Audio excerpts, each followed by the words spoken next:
Ayvaunn Penn here, founder of blackandmakingededu.com. Today I'm going to be talking with my Black students and professionals about speed reading. You'll see I'm going live about 10 minutes earlier than I usually do. I have a busy day ahead of me. But we'll first give some people a little time to trickle into the room. And as you do, please do hit that like, that thumbs up button. Feel free to share this with someone that you feel may be able to benefit from some speed reading tips as either a student or a professional.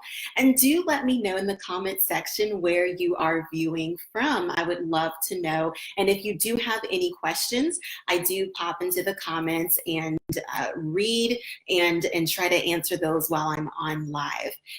What else is on my list of things to say?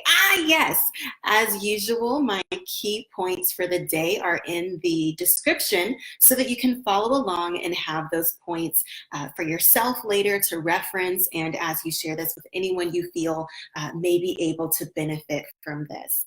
Okay, so speed reading. How many of you have ever tried speed reading techniques, maybe in school, maybe, at workplace? I know certainly academia, my college students, even my high school students out there, I know sometimes you can have a ton of reading to do and sometimes wonder, oh my goodness, how on earth am I ever going to get through these mountains of books that I have to read for class? Let me say to you, growing up, my mother put me in some speed reading classes. It didn't really click for me, or I didn't really take to it until I got to college. And I realized, whoa, I can't read all of this. And the professors even said, this is a lot. It's a lot. We know it's a lot. We know you can't read it all, but college professors, do I dare say they don't care? They are giving you a challenge, and they expect for you to rise to that challenge. And what they know is, since they have their masters and their doctorates, they are just giving you the same workload that was given to them, and they don't feel badly about it at all. So what are the first things to know about speed reading? So let's say I'm going to speak as though you're reading a book. Okay, you have your book. The first thing you should do, and this actually isn't in my description, you should read the summary on the back cover. Start there. Start by reading the summary on the back cover of the book. And then from there, if there are any other, summaries or descriptions on the inner covers of the book, read through those. There are a lot of key points that are there. It will tell you the general idea of the material that you are about to read, okay? The next step that you're going to take is point number 1 that's listed in the description here. Thanks for those thumbs up, guys.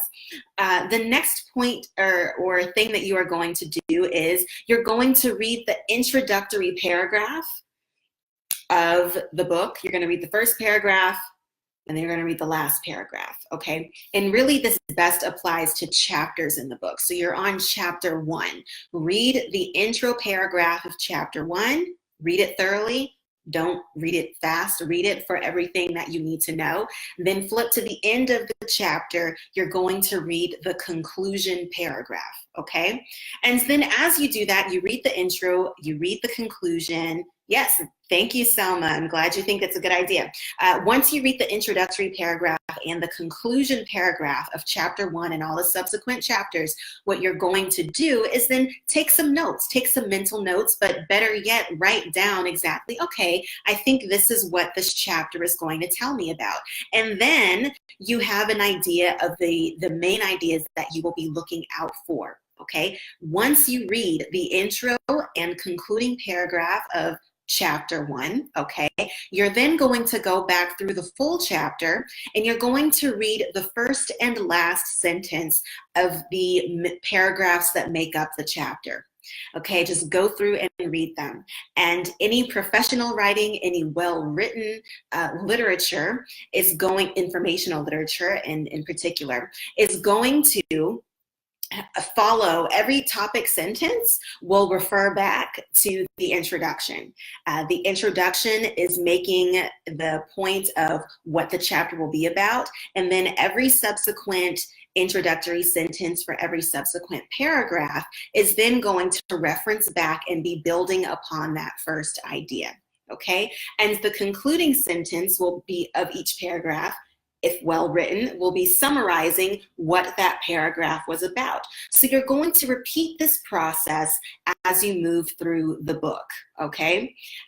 Through chapter 1, 2, 3, 4, 5, 6, etc. However many chapters there are, you're going to repeat steps 1 and 2, okay? Now, if you have time, my college students, my professionals, whatever field you're in, if time allows you, you do want to go back and read for greater detail. But guess what? When you go back and read for the greater detail and greater, better understanding of any chapter, the book as a whole, what you then have from reading the intro and concluding paragraphs and those first and last sentences of each paragraph, you're then armed and dangerous to be able to filter out what's really important information and what is information that maybe the author just threw in there just because. It could be great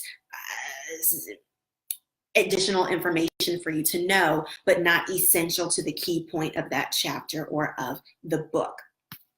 Now, as I was saying, growing up, my mother put me in speed reading classes, and I was always afraid. I just kind of didn't do it.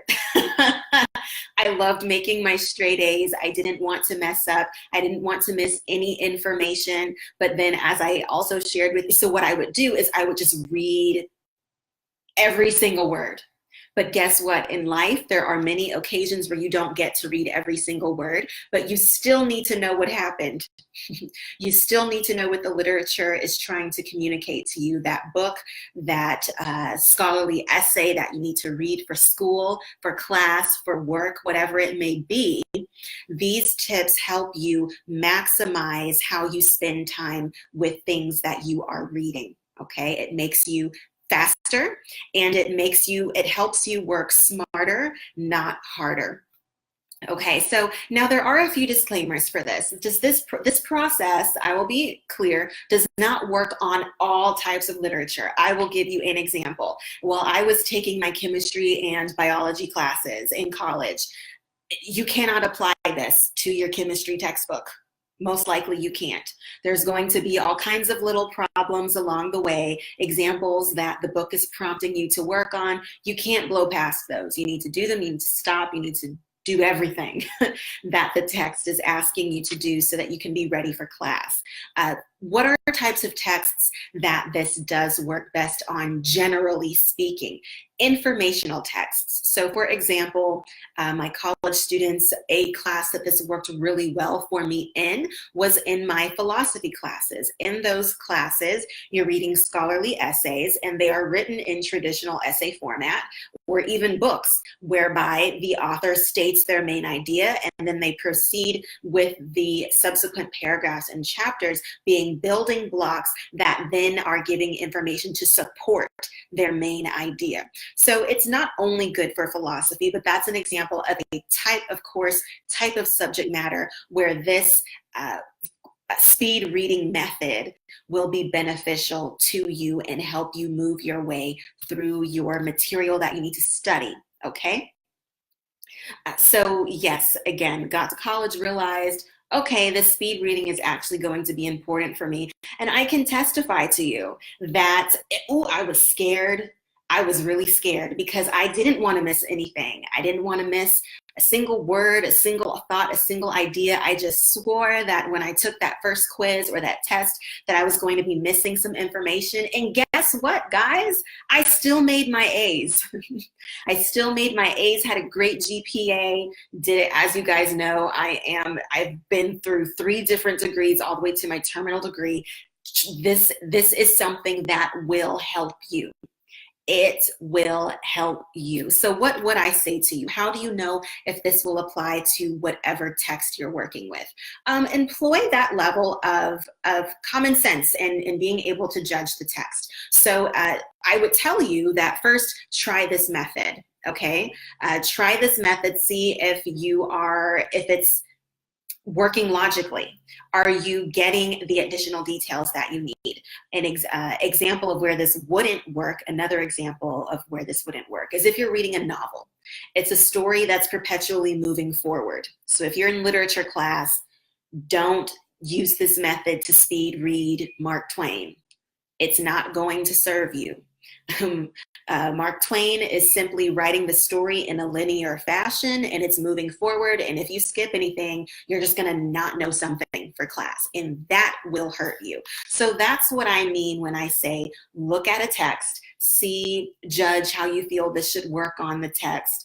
And if it is one that's built in the way that I've detailed, main idea given, author proceeds to then give supporting material for that idea as they move forward through the chapters. Those kinds of texts are the kind of texts that this speed reading method will work on. Other things, so let's say you are a professional and you need to read, I don't know, some articles or something. This typically works on an article because most articles are moving forward in progression, especially if they are informational. Other things that this probably wouldn't work on, things dealing with numbers. You need to stop and make sure you have all the numbers. So don't try it on any material that deals with numbers. But generally speaking, that is the main idea for speed reading. Just as it helped to get me through 3 degrees all the way to the terminal, I am confident that if you employ these tips with the precautions that I have given you, that it will help you to work smarter and not harder. As you guys know, I am the founder of blackandmakingitedu.com, where I not only do my tutoring sessions for students and professionals who need to work on communication, et cetera, written and verbal communication. I also swing through there and share these great tips to help propel you to be Black and making it as a Black student and a Black professional. So be sure to subscribe to blackandmakingitedu.com. I am also a contributor for FlyNubianQueenTV.com. Be sure to swing through there. You'll not only see me, you'll see a host of other wonderful contributors talking about all sorts of things from business to finances to beauty, and the list goes on.